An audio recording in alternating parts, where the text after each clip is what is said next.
So during the break, someone asked the question, what's the difference between dementia and mild cognitive impairment? You guys heard of mild cognitive impairment? So mild cognitive impairment is a mild form of the first signs of beginning to forget things. So that can progress into full-on dementia. Or I have a friend, I live in Las Vegas, Nevada, by the way.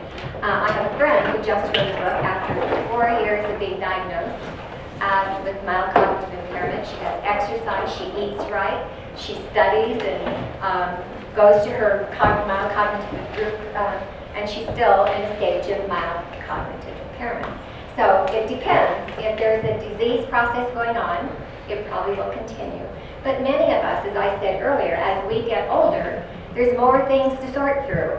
And it's really, really important not to put that on yourself, saying, I'm old, so I'm losing my mind, or I'm old, because it's not necessarily so. We are maybe slower.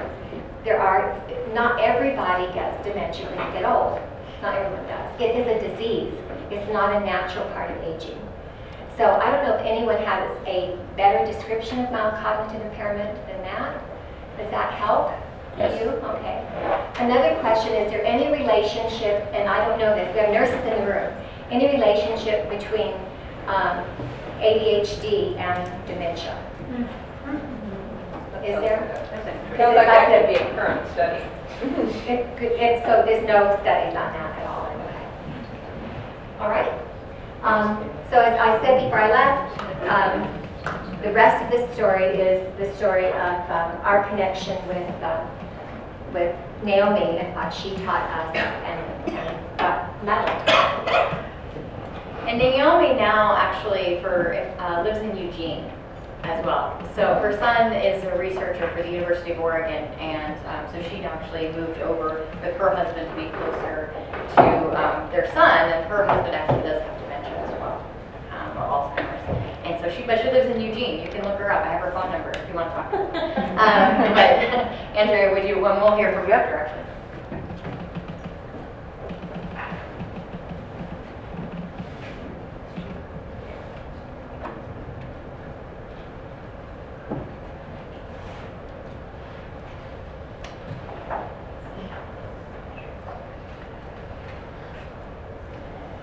My philosophy is that as human beings, we are connected to each other, that there's a humanity that binds us together, that has nothing to do with religion or race or culture, and that when people get very old, they go back to this basic humanity. And you can reach that person on an emotional level, because I'm a human being and this other person is a human being, and I have experienced what that other person has experienced. Even though that person is from a different religion or race, we are both human. And if that person is left all alone and there is no connection with another human being, that old human being will deteriorate and become a living dead person. And here's a human being who has worked his whole life and who has contributed to society, and now in old age, they need that connection again so that they can die feeling like I'm a good person. And if you're all alone, then you feel worthless deep down inside. You have to recreate your identity all by yourself, through movements, through self-gratification. But if someone enters into your world, and you look at them and you communicate with them, there's a wholeness that comes about. There is a relief. There is a feeling, I am wanted, I am needed, I am complete. There's a completeness when two human beings really care about each other. And I feel that when I connect with an old person. It gives me energy. It makes me feel, wow, I'm a real human being, and I feel good about myself. And it makes that other person feel the same way. That old person, like me. That's my favorite part, because when we met Naomi, she was about 84 years old, and that was about 10 years ago. And she still is out working with people and trying to educate. So she's definitely out there, making things happen. So. Thanks, Andrea. So there's three, what we learned, so we actually spent about 9 months going through Naomi's level 1 validation training. She calls it validation. And we spent another 9 months going through level 2 validation training, which is actually group work. In the first 9 months, we spent working one-on-one with individuals, and the second 9 months, we spent working in small groups. And with small groups, we actually found that using the validation techniques that we learned from Naomi, we actually could get people who all had dementia or Alzheimer's engaging with each other. We could facilitate engagements with each other, so we didn't necessarily have to be the ones to engage one-on-one, but the more we worked with them, the more they engaged with each other, both in the circle, the groups that we worked in, and even started doing it on their own outside. But they had a regular routine of engagement, and then we learned that they would kind of keep going and actually engage more with other people on a more regular basis. It was pretty amazing to watch, but we'll hear a little bit more about what we did there. So there's three parts to validation. The theory we've heard a little bit about, Maslow's hierarchy of needs. And one of the things we learned with that theory is that every behavior is an unmet need. So you'll hear this a lot, especially in communities like ours, like memory care communities or nursing homes. You'll say, oh, they have behaviors. There's lots of behaviors. They're aggressive, or they wander, or they exit seek. Their behaviors. Well, every behavior is an unmet need. So we go back to Maslow's hierarchy, and we have to figure out, what is that unmet need? What is that? What's going on with that person? And that's where the theory comes in. We're always looking back and trying to dig and find out, what is the unmet need there? Do you have to go to the bathroom? Are you hungry? Are you bored? You're just wandering because you have nothing else to do? That happens. Are you angry because you're frustrated because somebody's not letting you do what you want to do, but you can't, it's hard for somebody to communicate what they want to do? That all comes up. So I'll tell you a little story about attitude. So we have to have the right attitude when we, and Valerie and I were talking about, understanding and at least knowing if you're an empathetic person or a sympathetic person. It's good to know. Some people have harder times empathizing, and that's okay. But as long as you can know where you stand, and that helps you relate to someone. But I'm going to tell you a story about Shirley, a colleague of ours that we worked with that knew nothing about any of this, knew nothing. But she walked into a resident's room with the right attitude. Eleanor, one of the staff, came out one day in this community and said, Eleanor will not stop crying. She's bawling her eyes out in her room, and I have no idea what's going on. She won't stop crying. She won't come out for breakfast. We don't know what to do. So Shirley walks in, and she could have been Susie Cream Cheese. We like Susie Cream Cheese. She walks in, really well-intentioned, and we all know the Susie Cream Cheeses who would be like, hey, Eleanor, what's going on? Come on, let's go to breakfast. You're fine. No, Shirley didn't do that. Shirley walked in, and she looks at Eleanor, and she is seeing what's going on. She looks at her body language, and she goes, Eleanor, what's wrong? And Eleanor says, I have uranium poisoning. And Shirley looks at her and goes, oh, how do you know? She asks an open-ended question. How do you know you have uranium poisoning? And Eleanor says, because my pee is bright yellow and it hurts. What did Eleanor have? A UTI. And we all know this now. She had a UTI. But she thought, because she was in the beginning stages of dementia, she thought when it came out, she was saying, I have a UTI. But what we heard was uranium poisoning. And that's how she was trying to communicate that something was wrong. She had uranium poisoning. Now, imagine what had happened if Susie Cream Cheese came in and said, Eleanor, what are you talking about uranium poisoning? That's silly. You don't have uranium poisoning. Come on, dude. You'll feel better when you come have breakfast. What would have happened? Right. She could have ended up in the hospital because we couldn't have caught her UTI soon enough. But because it was caught, she get on antibiotics, she's fine, she doesn't have to go to the hospital, right? So, but because Shirley walked in with the right attitude and wasn't like, I'm gonna fix this, and oh, it's no big deal because she's talking nonsense, she walked in with the attitude of like, all right, I'm gonna figure out what's going on. I'm gonna see what this unmet need is.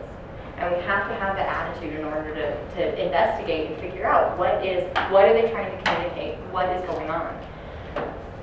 And the next, the third aspect of our triangle here are the techniques, which we're going to get into here in just a second. But first I want to talk about 4 phases of dementia. So if you are Alzheimer's, if you remember the video and you saw a little Alzheimer's kind of worked its way around the brain from front to back, right? And each time it hit a different section, that is what they said, it triggers moving into the next phase of dementia. And so one of the 4 things that we learned about with Naomi's class in validation is that the first phase is malorientation. Malorientation is the beginning phase. I'm going to tell you a story about a couple people who were maloriented, and you let me know if you know anybody like this or have met anybody like this.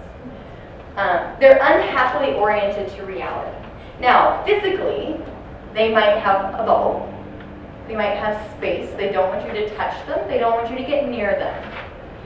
Right? These people tend to maybe be a little bit stiffer in their movements. And they may act like Doris. I'll tell you a story about Doris. So Doris lived in one of our communities. And one day she comes out and she says, somebody's smoking pot. And they're blowing it through the vents into my room. Doris, how do you know? How do you know somebody's smoking pot and they're blowing it into your room? What is it doing? She's like, it's making me confused. Somebody must be smoking pot and blowing it through the vents into my room. Right? There's always an explanation as to why it's not them. Right? People who are maloriented often tend to cover up what's going on. It's hard to accept. And so there's always a story, there's always a reason why this is happening. In Doris's case, somebody was smoking pot and blowing it through the vents into her room. Now, was anybody smoking pot and doing that? No. But she was starting to get confused, and to her, that was the only explanation that she could rationally think of, that somebody must be doing this. Well, and then there's Dan. So Dan is another resident actually in the same community, and he was convinced that somebody was stealing his wallet. Convinced somebody was going to steal his wallet, right? So every night, what do you think he did? He hid it. He hid it in his apartment. And every morning, what happened? Somebody stole my wallet! You stole my wallet. Right? And so every morning the staff would go in and they would look through the room and they'd help him find his wallet. Now they always found his wallet, but they learned after a while that he would hide it in the same 2 or 3 places. But if you found it too quick, what happened? You took it! You stole it! You took it! And you just put it right back in there so you wouldn't think that, because I caught you. You took it and you just like put it back in so I wouldn't, because I noticed that you took it. Right? So the staff had to be very careful about finding the wallet but not finding it too quickly. Right? And this was just something that, they weren't necessarily going to change that. He just was convinced somebody was going to steal his wallet, but they could help him with it and find his wallet every morning, and that's okay. That was okay too. Does anybody know anybody in this kind of maloriented? Maybe, yeah. People who are in the first phase of malorientation also often tend to be hoarders. Maybe hide food and take it back to their rooms or their apartments. They might go into in our communities, they might go into other residents' apartments and take things or steal things, borrow, like maybe go shopping. Theirs. What? Believe it's theirs. Believe it's theirs, right?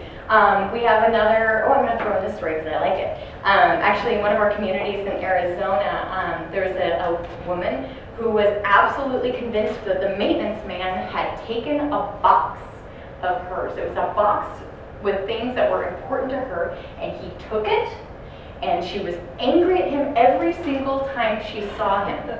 And before he took this class, he was like, I've tried everything. I've looked for it, I've taken her to go look for it, I don't know what she's talking about. And then finally he realized, you know, then we spent a lot of time actually after the class too talking about how he may remind her of somebody that took something important to her at a different time. He may be that symbol. We'll talk a little bit more about symbols too. But she was maloriented. So she may have always just been convinced that he had taken this box. But at least he learned not to get defensive about it, because he started getting really offended, thinking that she thinks I stole this from her. But he learned, no, it's not that she thinks I stole it. I just remind her of somebody that may have taken it or hidden something that meant a lot to her. And so he learned how to not take it so personally. And then the next phase of orientation is time confusion. You people in time confusion tend to, their movements become a little bit more relaxed, but they kind of lose clock time. You know, I may not know that it's 4:26 in the afternoon. I may not know that it's Thursday, although that happens a lot anyway. I may not know, you know, we forget what day it is. You know, I may not know that who the president is. I may not know, you know, like there's reality that I just don't know, but I can still communicate verbally. I can still communicate verbally for the most part. I just lose that sense of time. And so sometimes might go to a place in my life where that was comforting to me.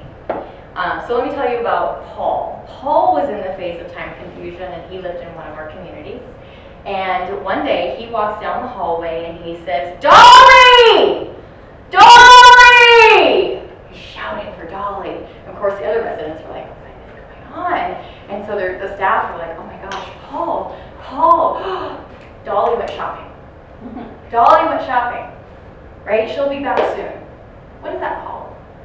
Now, did Dolly really go shopping, first of all? No. We know that Dolly did go shopping, but what is that called? Does anybody know? The therapeutic lie. Right? It's the therapeutic lie, the idea that we're lying for their own good. And sometimes maybe that helps, but somewhere deep down, as we've learned, people with dementia are still in there. And they know, they can feel, because that emotional center is still in there. They know when you're lying to them. They can tell. And so we call it a therapeutic lie. So what did Paul do? Looks at the staff member and goes, "Dolly! Dolly!" Keeps shouting for Dolly. And so they said, "You know what, Paul, it's almost time for lunch. Why don't we go get something to eat?" What's that? Do we know? Let's go get something to eat. Redirection, avoidance, redirection. Now a lot of caregivers are taught this, because it does work often for a lot of people. You can redirect them into doing something else, going to have something to eat, getting their mind off of it. And it does work often. Did it work for Paul? No. Dolly! Dolly! And he's getting more frantic. He can't find Dolly. What's going on? And we had just started this class. And so our colleague, Carrie, watched and was like, "What? Oh, I know." And so she walks up to him. She centers herself, takes a deep breath, grounds herself, and she goes up to Paul, and she goes, "Jean, can you want to be my model?" And she remembered. Dolly! Dolly! And she did what we call the lover's touch, just underneath the chin, as if you're lifting somebody's face to give them a kiss, like this. She did the lover's touch, and she said, "You miss her, don't you?" He said, "Yes. Yes, I do." Okay. Now, thank you. Sorry, I want to cry. He, somewhere deep down, Paul knew, Dolly actually was his wife who had passed away a couple of years before. But somewhere deep down, he knew she was gone, but he missed her. He just missed her, and he needed somebody to be in that space and connect with him. But yes, you missed her. Tell me about Dolly. What was she like? And so he did. So they talked for a while about Dolly, and he stopped shouting. He needed that validation that he just missed her with me. Just missed her with me. And then, as time confusion progresses, we get into repetitive motion. This is where Maddie was. Maddie, losing the verbal ability to communicate. So Maddie started, as Naomi was saying, sometimes we have to comfort ourselves with movements and sounds and things that actually it's kind of similar to what happens in children who are not loved or abused or don't get that human connection that they need. They will often rock to comfort themselves. You know, it's the same, not exactly the same, but it's kind of the type of thing. And Maddie was doing that. This was her repetitive motion. You know, I've seen some of our residents who did manual labor maybe as part of their jobs, cleaning. They'll go up to a table. They won't say anything, but they'll, you know, maybe do something like that. And so that's the repetitive motion of something that resonates with them. And so Maddie, this is actually, when I was doing my training, I was over at the community one day, and we were supposed to work with somebody. We spent time working with people in each phase of disorientation, each phase of dementia. And so I was working with Maddie, and she walked around the room one day, and she was doing this. She had a cup, not a bottle of water, but a cup that was empty, and she kept doing this. And the staff were like, oh, she must be thirsty. Her cup's empty. Her cup's empty. She must be thirsty. And bless their hearts, they're trying to figure out her unmet need, right? And so it was like, Maddie, would you like some? They tried giving her milk. What are her favorite drinks? Do you want a snack? Nope, she pushed them away. She just pushed them away and kept doing this. So I asked her, I said, because I was thinking like, oh my gosh, she was a grandmother, she was a gardener, she was, so I'm Maddie, are you watering the flowers? And her little voice, she was, yes. So I grabbed a cup, and we walked around the room and we watered the flowers together. And then when she was done, she handed me the cup, and she walked away. Right? She was done, that was her job. She needed to water the flowers, and so all she needed was to water the flowers. But people in repetitive motion in this phase, like same thing with her singing. She couldn't sing, but when we sang, she would clap in cadence, and we knew we were connecting and making that connection. And then, as Naomi says, if people are not validated, if they're not connected with in this way, they could get all the way down to a vegetative state, and that's what we want to really try to avoid. Or Naomi calls it a living dead person, because they're living, but they appear to be dead. But you still can connect with people in a vegetative state. So I'll tell you a story about Norma. So Norma was a woman who was in a skilled nursing facility because in our assisted livings, fortunately, we didn't have anybody that was in a vegetative state, and so we needed to work with someone outside of our building. And so again, our colleague Carrie found Norma, and she was trying so hard. She really wanted to connect with Norma. So she tried everything. She tried touches that we had learned, she tried, and nothing really seemed to connect with her. And so finally, as Carrie was leaving one day, her daughter walks in and she says, oh, can you tell me about your mother? What is she like? What kind of music? And so they talked for a while, and she said, oh my gosh, my parents were so embarrassing. They loved each other so much. We would come home from school and we would catch them dancing in the kitchen. They just were madly in love. What's your favorite kind of music? What did they dance to? Oh, Dean Martin. So Carrie went home that weekend and she learned every single word to the song That's Amore. Right? You know this, right? And then when she came in and she did the lover's touch, just up gently underneath the chin, and she sang That's Amore to Nora. When the moon hits your eye like a big pizza pie, that's amore, right? She sang the whole song. I don't know the whole song, sorry. She sang the whole song during the lover's touch, and at the end, Norma ever so slightly opens her eyes and goes, Ray. And a caregiver happened to be walking by the room at that moment and went, Ray was her husband. He lived here with her. He died a while ago. And she hasn't said anything since he died. So that reminded her of Ray. And they had a connection. Even in a vegetative state, she had a connection. She just had to find the right way of connecting. And in this case, it was touch and music that allowed her to connect. So, yeah. So, Naomi taught us, too, that emotions repressed gain in strength, emotions expressed diminish in strength. And so again, this is what's hard for a lot of caregivers, because when somebody's angry, you want to shy away. You want to shy away. But then what did Naomi tell you? And then they're all alone. Right? So I want to tell you a story about Mary that I think illustrates this. So Mary was another young lady that lived in one of our communities, and seemingly not really any dementia, still verbal and carries on a conversation. She's totally fine. And she comes into the administrator's office one day and she goes, "I had a 1957 blue Buick Skylark and it was parked right there. Somebody stole it." Yeah. Not knowing what to do, the administrator says, "Mary, you sold your Skylark before you moved here." Now we call that reality orientation, actually trying to orient them to the present reality. Do you think it worked? No. So the next day, Mary walks in, she goes, "I had a 1957 blue Buick Skylark that was parked right there. Somebody stole it." And so not knowing what to do, the administrator goes, "Mary, it's almost time for lunch. Why don't we go to lunch? What is that? Redirection. Did it work?"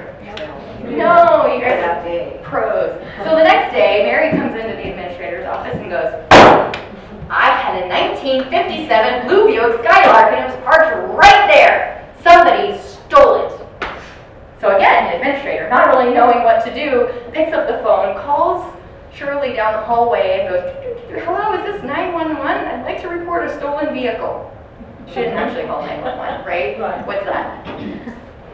The therapeutic lie, right? I'm going to pretend like I'm calling the police to report the stolen vehicle. What do you think happened? It didn't work. Next, so we're going through this, and our validation instructor is, she says, "I don't know what to do with Mary. Here's the situation." So the instructor says, "Okay, next time she comes in your office, try this." So Mary walks in the next morning without fail, and she goes, "I had a 1957 blue Buick Skylark and it was parked right there. Somebody stole it." So the administrator stands up and goes, "Somebody stole it?" Mary kind of is taken aback a little bit and says, "Yeah, doesn't that suck?" And she leaves, right? So what happened? She was validated. Her feelings. She had this car. She just needed somebody to understand. It sucked that she couldn't drive anymore. It sucked that she didn't have her car anymore. And she just needed somebody to understand that. So she was completely validated. Now, can I promise that she didn't come in anymore and do that anymore? No, but at least they knew how to handle it. They knew that she just needed to know that you would empathize with her. So again, emotions repressed, gain in strength. When we tried to redirect Mary, it didn't work, right? It just got worse and worse and worse. But emotions expressed, allowed to express, diminish in strength. And they may not go away right away, but over time, if you keep validating people, if you keep communicating with empathy, they will go away or they'll diminish. They just need that ability to express those emotions. Okay, so techniques. So we've kind of, in some of the stories, we've touched on a few of these, but really they're on the back of your handouts, and I really want to go through. Yeah. Number one, I think I might have mentioned this, but centering. If anybody's ever meditated, okay, you don't have to do a deep meditation. We're not going to all sit on the floor cross-legged and om. We don't have to do that. But centering, grounding, actually. A deep breath, 2 deep breaths.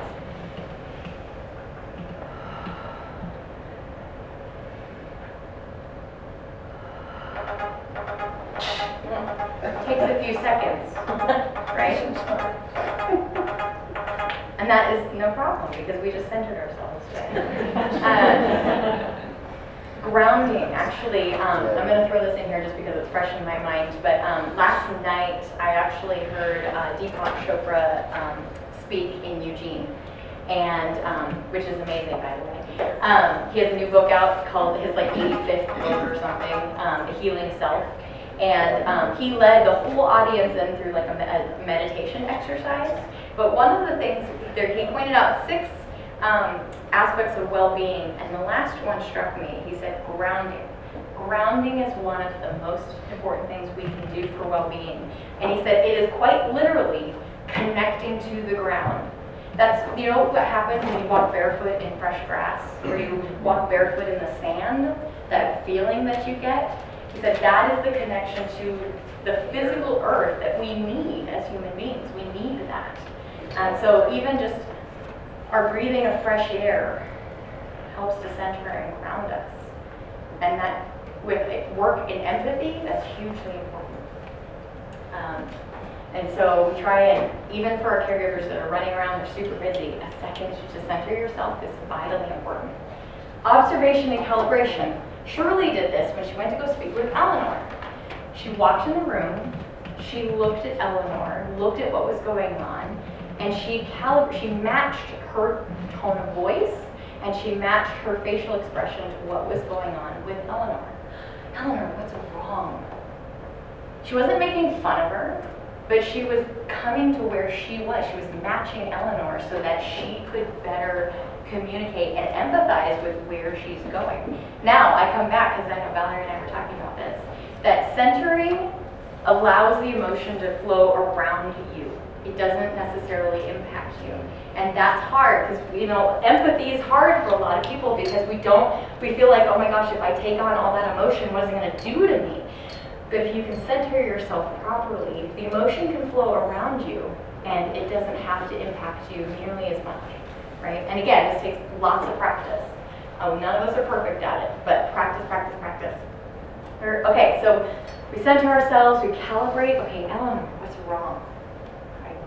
I'm trying to get where you're at here. And then she asked an open-ended question. What's wrong? Tell me more about it. Tell me about Dolly. What's she like? Right? And asking those open-ended questions, just allowing them to express, especially if they're verbal, especially if they can still communicate verbally, just allowing people to express whatever it is they want to express. We see it often happening in our communities where I want to go home, I want to go home. And people say, I want to go home. This isn't my home. Right? And we get that in sundowning around 3, 4, 5 o'clock in the afternoon. I want to go home. This isn't my home. But we can often, instead of just redirecting, what's your home life like? Where's your home? Who's waiting for you when you get there? The children are waiting for you. They're waiting for dinner. You don't want to disappoint them. Tell me about your children. What are they like? You know, and just getting them to express some of that oftentimes will help alleviate the, I need to go home, I want to go home, and the escalation that can happen with that. Rephrasing. Sometimes you don't know what to say, rephrasing is the best technique, you know. I'm scared, you're afraid. You're afraid, I can see that. And sometimes it even just buys us a little bit more time until we can think of something else to ask. With open-ended questions, I try and think too of like who, what, where, when. Who, what, where, when, how. Notice I didn't say why. People who have dementia don't know why. They don't know why. They can't piece it together. They can't tell you why. They just feel what they feel. And sometimes even without dementia, we don't know why. We just feel what we feel and we don't know why. So avoid why, but what, where, when, how. Those are all ways that, okay, what are you going to do when you get there? How are you going to get there? You know, what is waiting for you? Who's waiting for you? All of those things can help. Polarity extremes. You know, especially when we've got a lot of emotion going on, you know, thinking about like this, like I'm sad, I'm crying, you know, this is a horrible thing.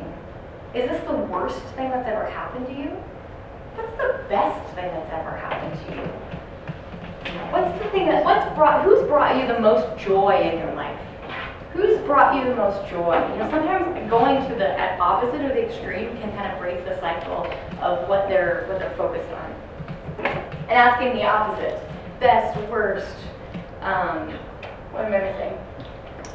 Yeah, that's about it.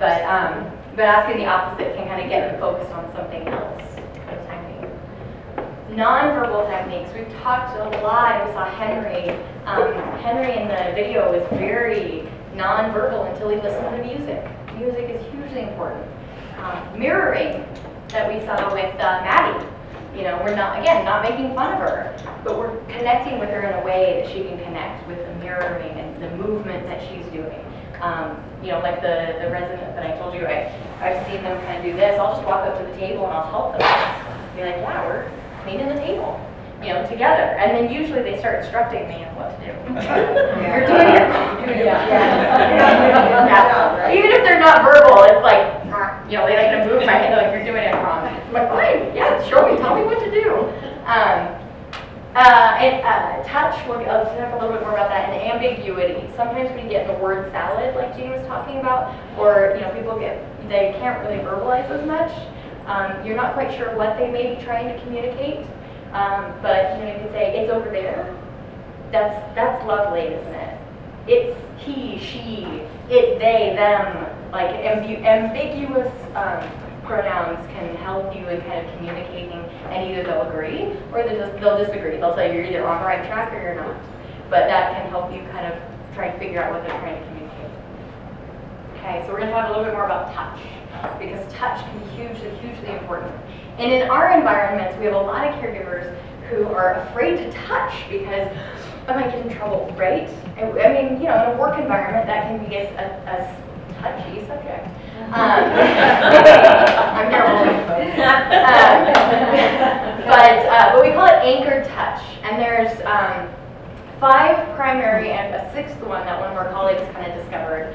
Jean, my model, we talked a little bit about the lover's touch underneath the chin, right? Like you're gonna lift somebody's chin to give them a kiss. And the mother's touch is somewhat similar, but not really. It's more on the cheeks. Tammy did it with Madeline. She just instinctively grabbed, you know, took Madeline by the face and had her hands on her cheeks. But Naomi taught us a gentle rubbing on the cheeks reminds us of when a child, and Naomi, I'll talk about it in a video, a child, you remember, the cells of your body remembered where the mother touched the child. And a child will, you touch them on the cheeks, they will look up, like they did with their mother. And this can also remind someone, if they're missing their mother, then the comforting touch of a mother's touch is very helpful. If they're in a phase where they're missing their mother or thinking about their mother, this is very helpful and can be very, very comforting to people. And think about an infant when they're born, they turn their face to the nipple, you know, the mother's breast, and that's just a very natural, instinctual thing when you have the pumps there. So this just reminds of where you were touched as a baby. The father's touch. I actually had the privilege of working with a resident who she was kind of on the edge of malorientation, so I wasn't sure about touching her. But she started talking about her father. And from what I knew about her, she didn't have the best relationship with her father, but she started getting very emotional about talking with him. She's like, he's a military man, and he was very strict, and you know. And then as she talked, I very slowly came up and put my hand on the back of her head and just held it there. And then slowly gave her just a gentle caress on the back of the head. And she started, and we cried together because this really reminded her of her father. Now, as Naomi taught us too, it's like this is again, cells remember, you know, this was back in the day when the first touch that a father would have on the baby is when he was catching the baby, right? And his hand is on the back of the child's head. That's where this comes from. And even if your father wasn't the first one to touch the back of your head, it still is a touch that is reminiscent of a father, you know. But not like a patting. This is very condescending. But just a gentle touch on the back of the head is can be very helpful for someone who's maybe missing their father. Or in this case, with this particular woman that I was talking to, I think she was feeling a little guilt from not having a better relationship with her father. But this actually was kind of comforting for her. And this is all individualized. Not everyone's going to work for every person. It depends on the person, but these are things that you can try. The child's touch, we talked about that. Or no, child's touch. Oftentimes, mothers in particular, but I think fathers too, might be missing, might be in a time of their of their dementia where they're reverting back to a time when they had babies. And so when your babies wrap their arms around your neck, and so little fingers on the back of the neck. And if I get below Jean, You're such a good girl. thanks, Mom. But this might remind you, you might become that symbol of that person's child. And so they might, might look down on you and remember and see you as their child. And that might be very comforting. And that's a symbol, it's not lying, it's just allowing yourself to be Right. symbol. We're not telling that. I'm not saying, I'm your daughter. We're not saying that. I'm just allowing her to love, use me as an opportunity to remember and love her children. But I don't have to actually be her child, although in a lot of ways I am. The lover's touch, we went over that, and then the buddy or friend touch, often is good for men. You're a good guy. Thank you. And also a good way to keep some distance if you need to. Seriously, this is, we actually had a gentleman in one of our communities one time that he had a need for intimacy, and so he kept grabbing the young ladies, the staff members, in inappropriate ways. And so sometimes doing this, you're a good guy, was kind of a safe way for people to connect and touch without necessarily getting too close and putting themselves in a situation they were uncomfortable with. Although with this gentleman, Jean, even before we knew all this, Jean masterfully, he came in to like grab her and she went, and started dancing with him. And actually that worked because he just needed some intimacy, and dancing is a very intimate thing you can do. So that was a need that he had for some intimacy, but it didn't need to be sexual. It just needed a touch, something that was very intimate that he could relate to, and that was good for him. So I think so the final video we want to show is Naomi working with a woman Hold who, just a second. Yeah. she kind of incorporates everything that we've talked about, and I think, the video will kind of speak for itself, But I would like you to pay attention to everything you've learned today about touch, about music, about open-ended questions, about repetitive motion. This is Naomi working with a woman who's very much like Madeline when we first met her.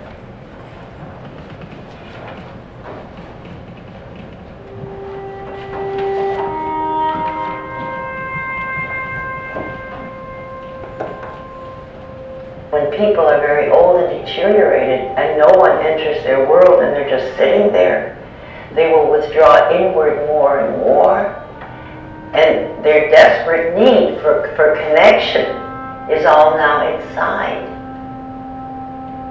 And if a person is all alone, even if they're very, very deteriorated, there's a longing for this kind of closeness. Mrs. Wilson? Hello? You want me to sit? Can you see me good? Gladys Wilson is a wonderful example of a person who is in the phase of repetitive motion, where people use movements, repetitive movements, because they don't have any more speech or very little speech. But they have human needs that need to be expressed. You're crying. Crying, you have a tear right here in your face. You have a little pain. You don't want me to touch you. You're very sad. Can you see me? Is it scary? Are you afraid? And if this person sits with their eyes closed, rocking back and forth, and maybe there's a tear coming down, there's a need there. There's a little tear that's coming up. Do you feel it? You feel a little tear? If you gently use touch, and I touched Gladys Wilson with the fingertips right here on the cheek, is where the mother usually touches the child. If you touch an infant there, it looks up. And every cell remembers where it was touched by the mother.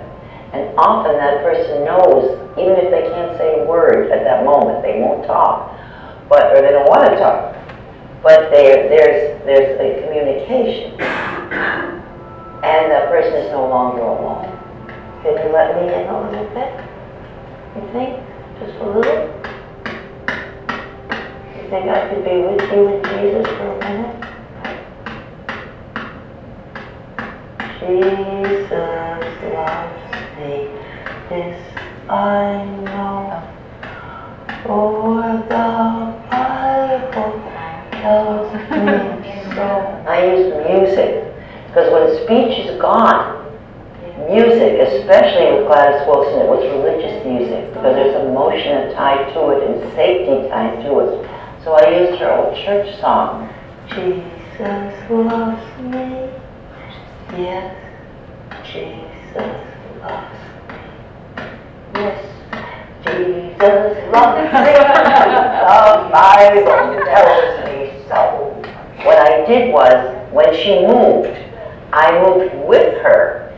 And when I was singing, because she didn't sing with me, so I matched the intensity of my voice to the intensity of her movement. And pretty soon, for a split second, we became one person. Jesus loves me. Yes, Jesus loves me. The Bible tells me so. So at one point, when she got very quiet and very peaceful, and my voice became very quiet as hers and very peaceful, and my breathing slowed to her breathing, she pulled me to her, and I moved with her. And for her, at that moment, I believe I was a symbol of her mom. Can you open your eyes now? Oh, you see me? Feel safe and warm? Yes?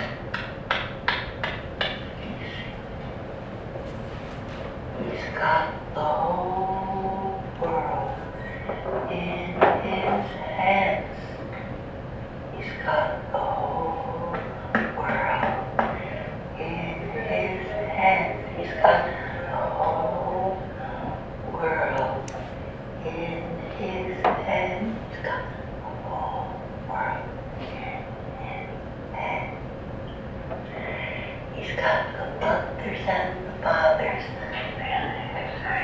Oh. The mothers and the fathers. He's got the mothers and the fathers. He's got the whole world in his head. The breakthrough doesn't happen every time. A person will not always open their eyes and look at you. But if you keep trying, and you keep centering yourself, and really look at that person, and really mirror their movements, maybe not this time, but the next time you come, you'll have a communication. You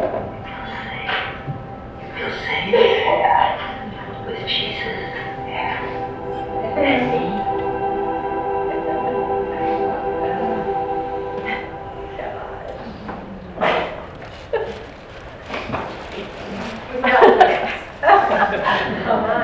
Isn't this great that we can have this impact on this human being? It is so amazing. Like I told you, the end of Madeline's story, that just became the beginning of our story, and it is our mission to tell everybody this. And we're really excited that we're going to have a community here in Reading where we can get to train our caregivers. We haven't read it yet. Where we can train our caregivers here, which is going to be really exciting. Any of you heard of a talking stick? Okay. So I just want to get a little bit of feedback from you with the talking stick. So whoever holds the stick gets to talk, and all of us get to listen. This is good for people that don't talk a lot, get a chance to talk, and those who talk a lot get a chance to listen. So I would just like, is there anyone that would like to just give a feedback on what their takeaway for today is? If there's anyone that would like to talk about this, raise your hand.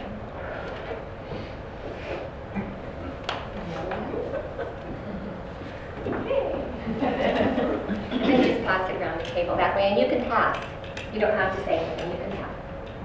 This concept I've never heard or seen of, and if you're going to go to, is it Juniper Springs, then you're going to teach caregivers about this. It's very exciting, and thank you, because they need so much, they need help and direction. And when you're a caregiver, you have so much, caring to give to people, and if they just had direction to help them, so they wouldn't get so frustrated. Thank you very, very much. You can pass it. You can pass if you want to pass it on. Excellent, excellent. Thank you very much. Not something that I tell everybody, but I'm trying to because I want to get a different view. I'm an alcoholic. I belong to Alcoholics Anonymous, and I speak quite often there because that's what we get to do, talk and listen. I've been telling people for years that everybody's a human being. They don't deserve any mistreatment or any sarcastic sayings about them. And everybody wants a hug, and I try to hug as many people as I can. Some men don't want to, but I don't want to. You know the power of touch. Yeah, it's just a hug, and it's so therapeutic to me.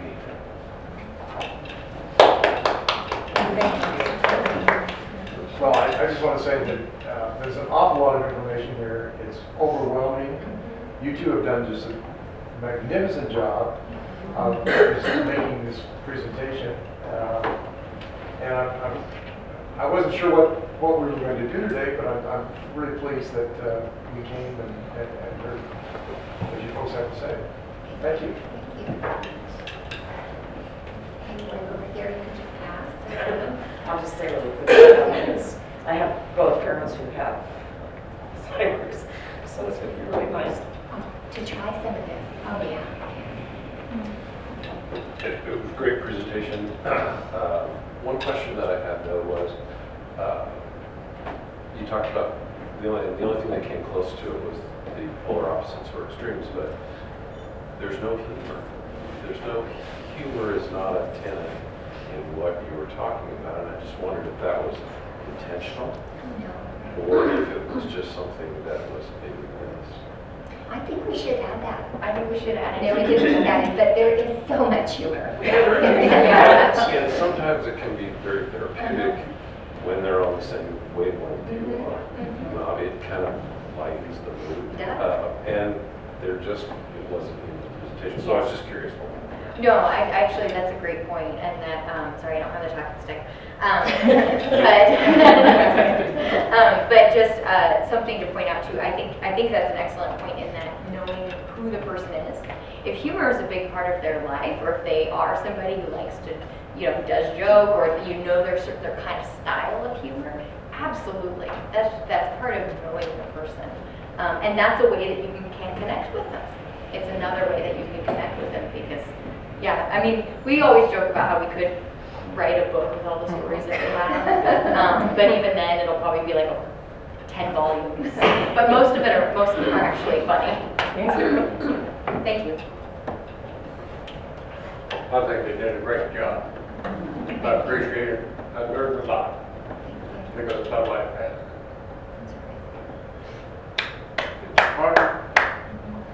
It is hard, isn't it? It's really hard. Looks like you have a good support group in town, hopefully.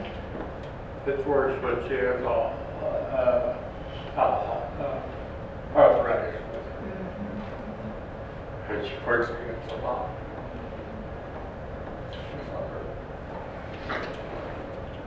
Thank you. Yeah, I just want to say thank you. Thank you very much for sharing this and for reminding us the importance of connection and reminding that everyone that has a sense of self and is still here, all of us. Again, you can pass. I'm not going to force anybody to do anything. I just want to say thank you, and this is hard for me because I'm on my third parent with dementia. My mom passed away with Alzheimer's last September, so wish I'd have had this information before that because we lost her just completely. It's just awful. But I do appreciate it. I'm going to use this on my stepdad. So. Awesome, thank you.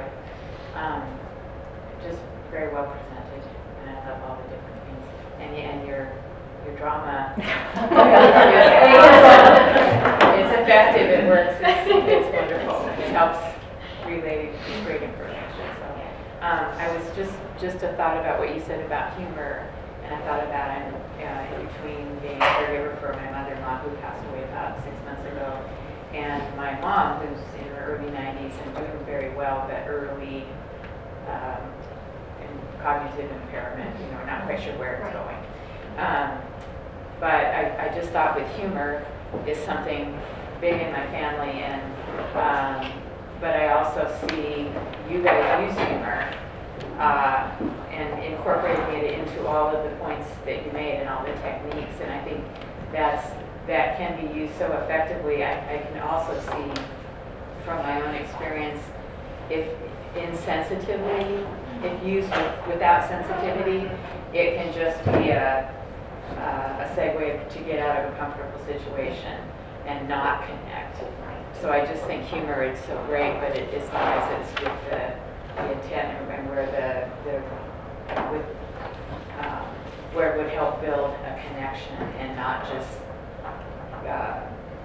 use it as to get out of an uncomfortable situation. So with sensitivity. Thank you. I love the way, and not that you spoke about it, but you always, when you were, doing your role models and stuff, you always were connecting with that person's eyes. And I thought that was great. Thank you. Just want to say thank you. Very informative. Really enjoyed it. Thank you. I also totally appreciated what you had to say and share with us. I was also wondering about using animals. Because sometimes people connect with them or... Absolutely, that isn't part of this, but we therapy animals or personal animals, they can move in with the elders in our communities, and some of our communities have animals that live in the community with elders. That's very, one in Wisconsin, I just saw a picture, so kind of a large dog that it was actually in bed with an elder that was passing, and she wanted the dog's name is Faith. It was a pretty sweet thing. Yeah, animals are powerful. We actually hear that from most of our communities that do have like kind of a house pet, is that they always seem to know who needs them at the right time. Right, and we've had therapy dogs come into the hospital and be with patients who are totally nonverbal, but when the dog would come, and the dogs are trained not to come to the beds and stuff, but sometimes the dogs just know that they need to go to that bed and the person will respond to them. And so it's just very powerful. That's another whole workshop. This is the first training or education I've tried to attend in and trying to connect with somebody with Alzheimer's. So I definitely got some things out of the class and look forward to trying to implement some of the things I learned.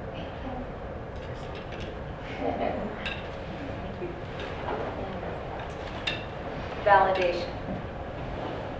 No matter what the emotion, no matter what the motion, it's so powerful. I mean, in whatever we do, that particular revelatory thought is just validation. Thank you for that. I'd like to say thank you also. I almost feel like I witnessed a miracle there. And I want to say thank you for the tools that you have given me. We're not quite at that process yet with my mom, but you've given me great tools for when that comes. And I'm excited that you're coming to Redmond. You are in Redmond. And I just want to say thank you again, like everyone.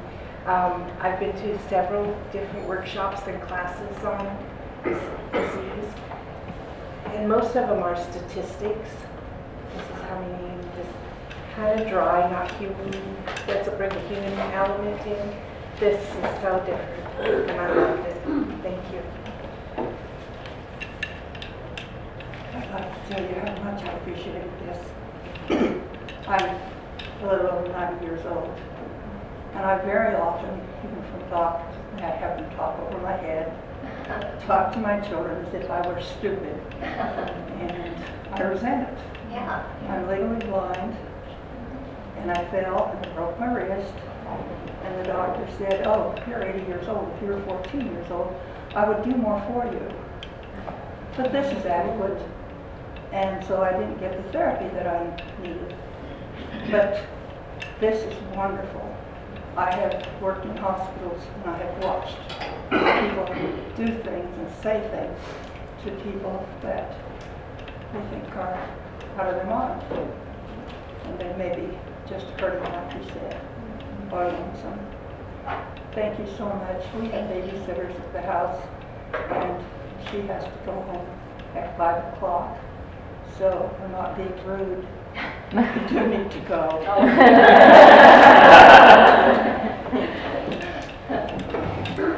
I have a question.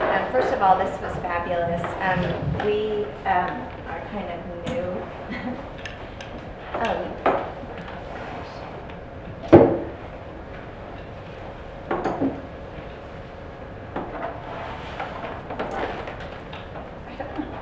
You want to talk about it? I'll look at it. I just want to say I've really enjoyed this afternoon. For me, it was a getaway, and it was great, and I learned a lot. Thank you. First of all, thank you. Thank you for being approachable for my questions, and got good answers and learned a lot today. Thank you for your compassion. I don't think you could have done any of it without compassion. So we have a couple more things to do. We have a prize to give. You know, I'm from Las Vegas, so I never do a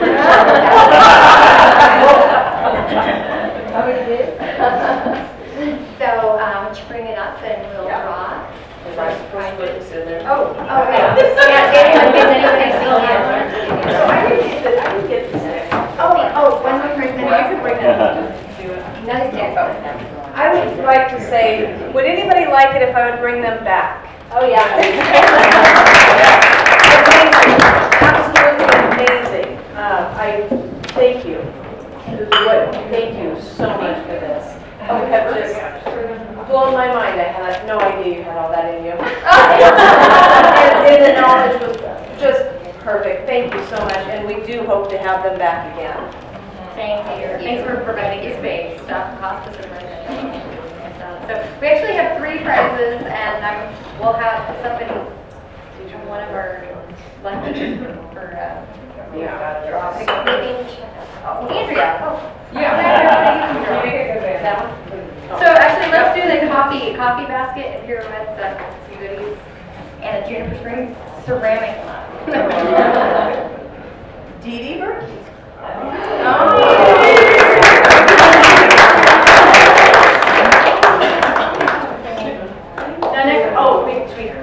Do the garden. Jim Ferris. Jim?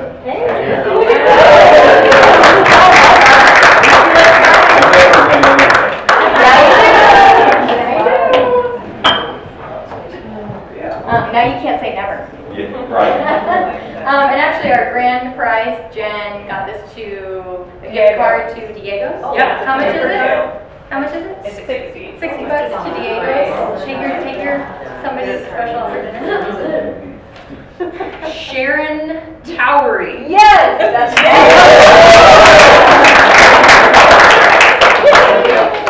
And everybody walks away with something because you all have a mug with a mug cake. If you haven't done one of these mug cakes, they're amazing. Go home, these mugs can go in the microwave as well. So be sure to take your mug. So I like to leave all of you with a blessing. So I'm going to do an afternoon blessing for all of you. So Nelson Mandela, after apartheid, went around because villages were starting new. Yeah. And I feel like we have something new starting here in Redmond. So he went and gave a blessing to the villages, which I will give to you. He said, take care of the children, for they have a long way to go. And take care of the elders, for they have come a long way. And take care of all of those in between, for they are doing all the work. I want to thank you.